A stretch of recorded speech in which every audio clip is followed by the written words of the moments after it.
How does it develop? Cancer occurs when a body's normal control mechanism stops working. As a result, cells become unmanageable and create abnormal cells. The growth of these additional cells multiply very rapidly and group together.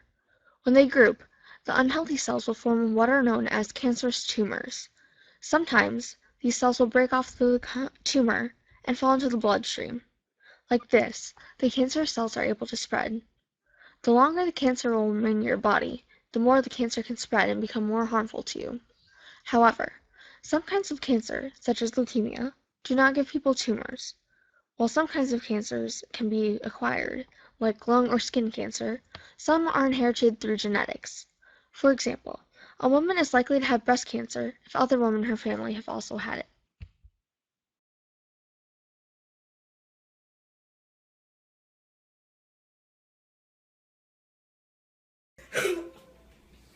My name is Edward here, and I'm here to talk about cancer. I found out I had cancer when I found out I had kidney stones, and they got rid of the kidney stones. And then I went and they did a biopsy on my prostate and did 20 biopsies, and I had 6 out of the 20 that were cancerous. So they went in, had me operated on with robotic surgery, and they removed the prostate and the lymph nodes. If they wouldn't have removed the lymph nodes, if it's in the lymph nodes, it can go through your whole body. So they removed all that, and my PSA checked down to 0. It was up to a 9. So now that's my story about cancer, and I'm cancer-free.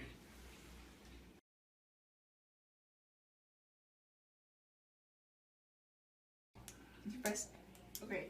Now that you're cancer free, what's your everyday routine? How do you feel?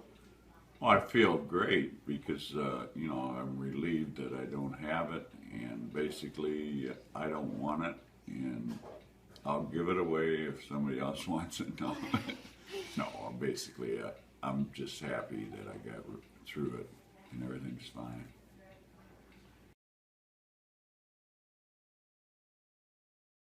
How did you get through the process?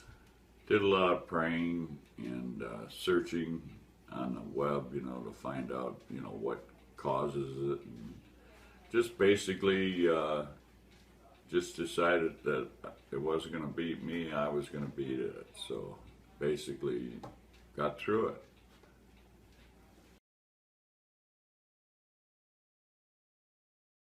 Well, While going through this? just the thought of, having the disease and then worrying whether, how far it was through your body and that.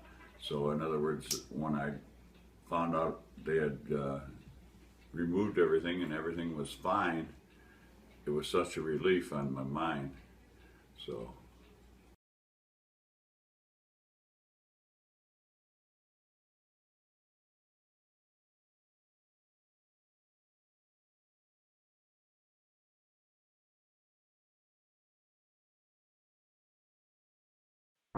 How does cancer affect you emotionally?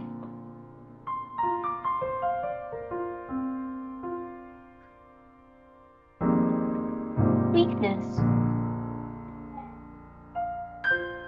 Cancer can make people feel really weak and miserable. They might not be able to attend school or jobs regularly by doctor visits and treatments. Anger. People with cancer can feel exhausted. They could feel anger and think, why me? Depression. They might feel the loss of control over life and wonder if they're going to live. People around you, like your family and friends, can feel distressed. You feel like you can't do the things you enjoy. You feel helpless and lonely. So now you all know some basic information and statistics on cancer. We discussed what cancer is and how it develops. Additionally, you've learned about how cancer can affect people emotionally as well as physically. And lastly, you've learned about how you can prevent yourself from getting cancer and staying healthy. Now, as our lesson comes to a close, Let's see if you remember some simple information with these questions. Question 1. True or false? Cancer is a disease caused by the rapid buildup of abnormal cells in the body. Question 2. Sometimes cancer is inherited through. Question 3. True or false? Cancer only affects someone physically. Question 4. True or false? There is no single known cure for cancer. Question 5. Name at least 3 ways to prevent cancer. Answer 1. True. Answer 2. Genetics. Answer 3. False. Answer 4. True. And lastly, answer 5. Not smoking, maintaining a healthy weight, cutting back on alcohol, eating a healthy and balanced diet, keeping active, avoiding certain infections, and enjoying the sun safely are all choices that you can use.